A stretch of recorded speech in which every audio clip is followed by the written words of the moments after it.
Sejahtera bagi kita semua, anak-anak Tuhan dimanapun kita berada. Pada video kali ini kita akan membahas mengenai kenapa orang percaya memiliki ketakutan yang berlebihan dan kekhawatiran yang berlebihan, sehingga kehidupan rohani mereka terpuruk di hadapan Tuhan. Yang pertama, karena mereka tidak berpegang pada janji firman Allah. Kehidupan kita tahu bahwa Allah kita yang kita sembah adalah Allah yang Maha Kuasa, Allah yang hidup. Bagi Tuhan tidak ada yang mustahil. Tetapi ketika kita diperhadapkan dengan masalah, dengan kondisi yang berat, maka kita berkata, Tuhan tidak melakukan apa-apa dalam hidup saya. Tuhan membiarkan saya begitu saja. Kadang kita menyalahkan Tuhan di dalam kehidupan kita, seperti halnya kehidupan bangsa Israel. Ketika mereka keluar dari tanah Mesir, Tuhan berjanji dalam kehidupan mereka bahwa Tuhan akan menyertai mereka, melindungi mereka dalam keadaan situasi apapun, asalkan mereka tetap berpegang pada firman Allah. Tetapi apa yang mereka lakukan? Ketika mereka menghadapi situasi yang sulit, situasi yang berat, mereka menyalahkan Tuhan. Mereka menggerutu kepada Tuhan, sehingga apa yang terjadi? Murka Tuhan terjadi di dalam kehidupan mereka. Saya mau katakan, setiap orang yang tidak berpegang pada janji firman Allah, saya mau katakan, siap-siap menerima kegagalan di dalam hidupmu. Siap-siap engkau tidak akan menemukan masa depanmu. Engkau akan semakin terpuruk dalam ketakutanmu. Engkau akan semakin terpuruk dalam kekhawatiranmu, sehingga engkau tidak bisa menatap masa depan bersama dengan Tuhan. Nah, bagaimana cara kita supaya kita bisa keluar dari ketakutan yang berlebihan, kekhawatiran yang berlebihan? Mari kita buka di dalam Amsal pasalnya yang ketiga, ayatnya yang kelima dan ayatnya yang keenam. Begini firman Allah, percayalah kepada Tuhan dengan segenap hatimu, dan janganlah bersandar kepada pengertianmu sendiri. Akuilah Dia dalam segala lakumu, maka Ia akan meluruskan jalanmu. Percayalah kepada Tuhan dengan segenap hati kita. Amin.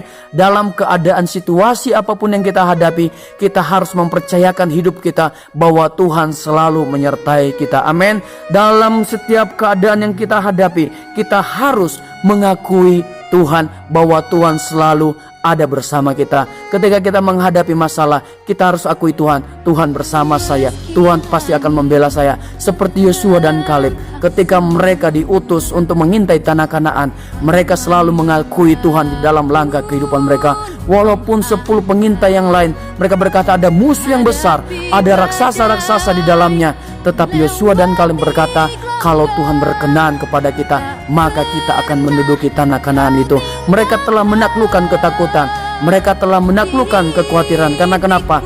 Karena mereka mempercayakan hidup mereka sepenuhnya ke dalam tangan Tuhan. Saya mau katakan, Tuhan tidak menciptakan roh ketakutan, Tuhan tidak menciptakan roh kekhawatiran, tetapi yang Tuhan ciptakan di dalam Timotius pasalnya yang ke-1, ayatnya yang ke-7, begini firman Tuhan, sebab Allah memberikan kepada kita bukan roh ketakutan, melainkan roh yang membangkitkan kekuatan, kasih, dan ketertiban.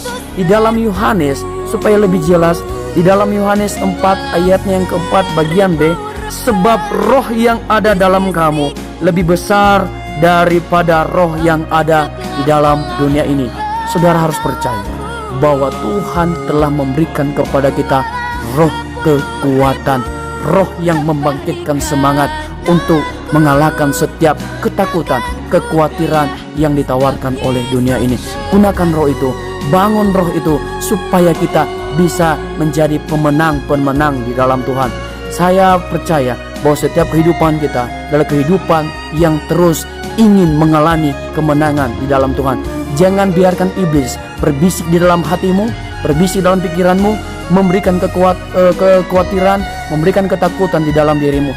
Tetapi mari izinkan Tuhan berbisik di dalam hati dan pikiran kita melalui rohnya yang Tuhan berikan dalam kehidupan kita. Sehingga apa? Kita mengalami kekuatan, mengalami kemenangan di atas setiap persoalan-persoalan hidup kita. Amin. Tuhan memberkati kita semua. Haleluya.